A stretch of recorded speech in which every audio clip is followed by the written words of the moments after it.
আসসালামু আলাইকুম প্রিয় দর্শক, স্বাগত জানাই আমাদের নিয়মিত আয়োজন আমার শিক্ষাঙ্গন অনুষ্ঠানে। আপনাদের সাথে আমি আছি মোহাম্মদ সাইদুর রহমান নীরব, সহকারী জনসংযোগ কর্মকর্তা, trauma institute of medical technology. আজকে আপনাদের সাথে কথা বলবো চিকিৎসা বিজ্ঞানের একটি গুরুত্বপূর্ণ বিষয় নিয়ে। আমাদের সাথে এই মুহূর্তে স্টুডিওতে উপস্থিত আছেন ট্রমা ইনস্টিটিউট অফ মেডিকেল টেকনোলজির প্রথম বর্ষের একজন শিক্ষার্থী। আমরা সরাসরি পরিচিত হয়ে নেব তার সাথে। আসসালামু আলাইকুম, আমি তোফারকে মৌনিয়া।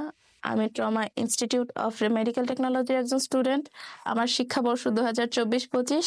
আমার ডিপার্টমেন্ট রেডিওলজি অ্যান্ড ইমেজিং। আপনি কেন রেডিওলজি কোর্স বেছে নিয়েছেন? আমি রেডিওলজি বেছে নিয়েছি কারণ এটি আধুনিক চিকিৎসার একটি অপরিহার্য অংশ। রোগ নির্ণয়ের ক্ষেত্রে রেডিওলজি গুরুত্বপূর্ণ ভূমিকা পালন করে। সত্যি এটি আধুনিক চিকিৎসা একটি গুরুত্বপূর্ণ ভূমিকা পালন করে। আমরা এবার আপনার গল্প শুনবো। ছোটবেলা থেকেই প্রযুক্তি আমার খুবই প্রিয়, আর রেডিওলজি এমন একটি ক্ষেত্র যেখানে প্রযুক্তির সাথে চিকিৎসার মিল রয়েছে, এবং এই জন্য আমি এটি বেছে নিয়েছি। রেডিওলজি কোর্সের আপনার প্রথম ক্লাসের অভিজ্ঞতা কেমন ছিল? প্রথম দিনের অভিজ্ঞতা আমার খুবই ভালো ছিল। প্রথম দিন আমাদের বিভিন্ন ধরনের প্রযুক্তি দেখানো হলো, যা আমাকে এই বিষয়ের প্রতি অনেক আগ্রহী করে তোলে। এছাড়া শিক্ষকরা খুবই গাইডলাইন দিয়েছিলেন। অসাধারণ। প্রযুক্তির সাথে কাজ করার জন্য ভালো দিক নির্দেশনা অত্যন্ত প্রয়োজন। প্রযুক্তির সাথে পরিচয় হয়ে আপনার কেমন লাগলো? আমার নতুন যন্ত্রপাতি দেখে এবং কার্যপ্রণালী শেখাটা অনেক ইন্টারেস্টিং মনে হয়েছে, তবে এটা শিখতে হলে আরো মনোযোগের দরকার আছে।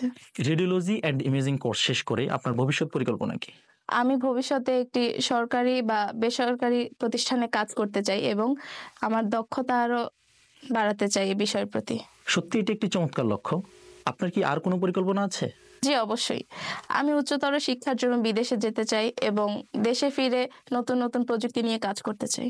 আচ্ছা, diploma in medical technology course যে আপনি রেডিওলজি কোর্স করতেছেন, এটার জন্য ভর্তির যোগ্যতা কি কি লাগবে? যারা ভর্তি হতে যাবে তাদের জন্য যদি একটু বলেন।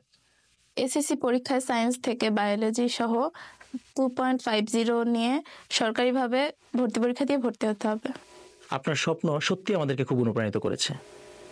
আপনার গুরুত্বপূর্ণ সময় দিয়ে আজকে আমাদেরকে সহযোগিতা করার জন্য আপনাকে অসংখ্য ধন্যবাদ।